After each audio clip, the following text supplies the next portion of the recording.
woke went way up. Words like triggering, hurtful, mansplaining, all of these words went up by 500+% since 2010. Now ask yourself why that is. Is it because those events started to become more and more prevalent? No, it's because companies started to realize that in order to get people to subscribe and pay for articles, they have to pick sides. They had to pick a narrative, a story that would connect and get us to engage, because being neutral does not sell. And there are countless and dozens of very recent examples of how these algorithms use this information to get us to engage. And the more insensitive, the more outrageous, the more divisive it is, the more engagement it leads to. And the more engagement, the more it translates to revenue. I always like to think of this idea sort of like the shave and a haircut 2 bits. I'm sure you've heard this sound. It goes like, but I stop right before the end.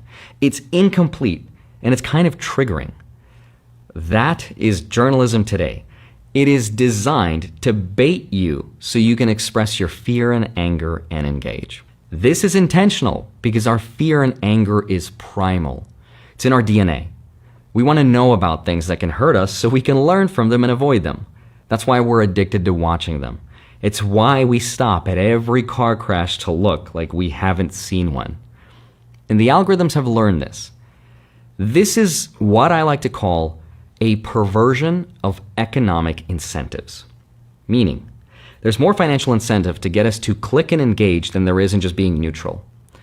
If the news was, hey, everything is fine, go back to living your life, that's not exciting. I'm not going to click on that. So after years and years of this divisive programming driven by financial incentives, society gets split. Those that can think for themselves and notice this pattern, and those who don't. You get the haves and the have-nots. So we see this division, especially on the political side. If you look at data, you'll see that the Democrats and Republicans have never been farther apart. Pew Research of partisan value gaps are the widest they've ever been since they started surveys in the 1980s. We have never disagreed with each other as much as we do today.